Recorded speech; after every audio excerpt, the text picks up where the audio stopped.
I used to believe in the European dream, a free market, liberal, open and democratic brotherhood of man. So inspired was I by this vision that 20 years ago I even became president of the UK branch of the Young European Federalists. But look what's happened since. With every passing year I've had to come to terms with the European Union as it is, not as I would like it to be. The EU has become a sprawling, inefficient, petty, self-obsessed bureaucracy with a vociferous appetite for controlling nearly every aspect of our lives, however tiny. It is wonderful that we have had peace in most of Europe for over 70 years, but that has not been brought about by Eurocrats issuing directives stipulating the maximum suction power of a vacuum cleaner.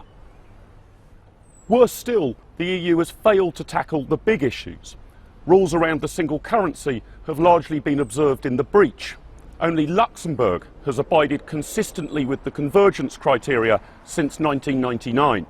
And the migrant crisis has found the European Union badly wanting. These might be surmountable problems if the European Union had a genuine appetite to reform itself. But it doesn't. To witness the British Prime Minister staying up, negotiating until 5:30 in the morning, arguing over how he would be allowed to spend about £25 million worth of child benefit, barely 0.1% of our total welfare spending, was utterly farcical. It is true that leaving the European Union would involve some uncertainties and even a few risks, but virtually every substantial human achievement involves having the guts to go it alone. And of course, how Britain would look outside of the European Union would be up to us. Staying in doesn't mean no change. It means remaining a member of a club which has a very different agenda to that of the United Kingdom. And merely having a seat round that table, especially if that seat is occupied by a Prime Minister who has deluded himself that the EU has substantially reformed, is hardly an inspiring future. The referendum will split families, political parties and business groups. Even my own think tank takes no corporate view and is heavily divided. But I've reached the personal conclusion that the brave, self-confident, forward-looking step to take is to vote Leave on June the 23rd.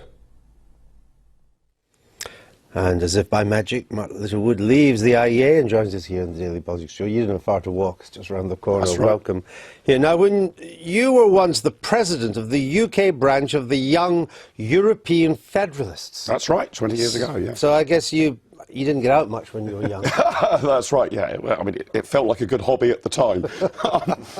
Mark's journey, though, is not uncommon.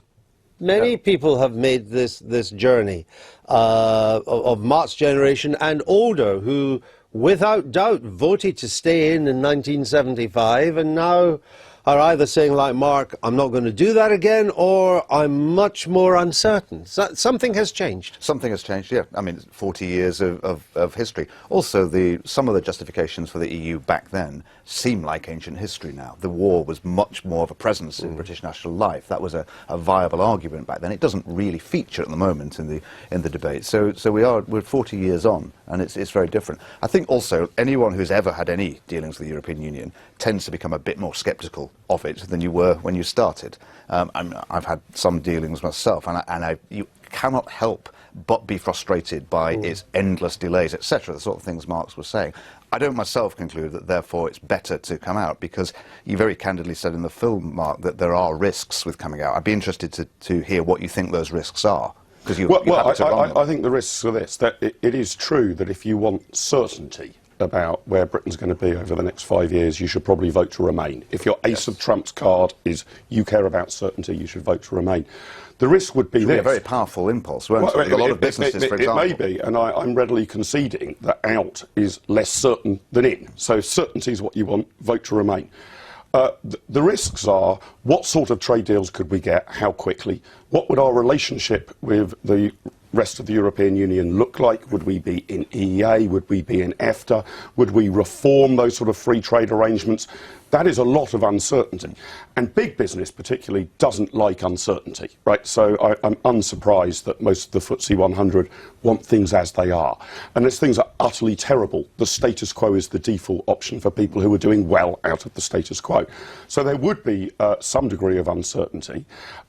I've reached the conclusion... A lot, actually. I mean, that's an awful lot. I mean, that's a lot not to know, isn't it? Would there not also be uncertainty in staying in? Yes. I can understand the argument that there would be less uncertainty staying in, because it's the status quo, but the status quo isn't going to last forever. There is uncertainty in the future of migration policy, particularly if Turkey is going to become much closer to the EU, which is already beginning to happen. So that's an uncertainty of the number of migrants that we may face from the EU. And we don't know how the Eurozone is going to consolidate itself in the future and exactly what the fallout will be for us, which could be a big uncertainty. Yes, and if you vote out, you probably get both sets of uncertainty. I mean, the future is always uncertain, but we can't kid ourselves that we'd somehow be isolated from those problems even if we were out.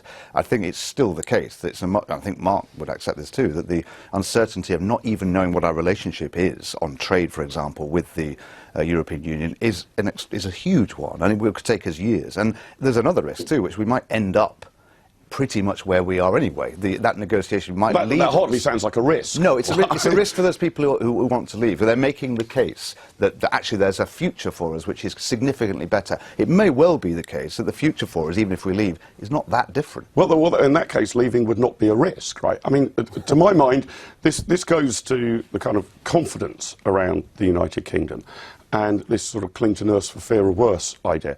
Do you believe that the United Kingdom, in the 2 years or so that it would take for us to negotiate exit from the EU, could put in place sensible, pragmatic, improved trade deals with the rest of the EU and the rest of the world? Or do you actually think that the United Kingdom and our government, of whatever complexion it might be by then, is incapable and incompetent of doing so?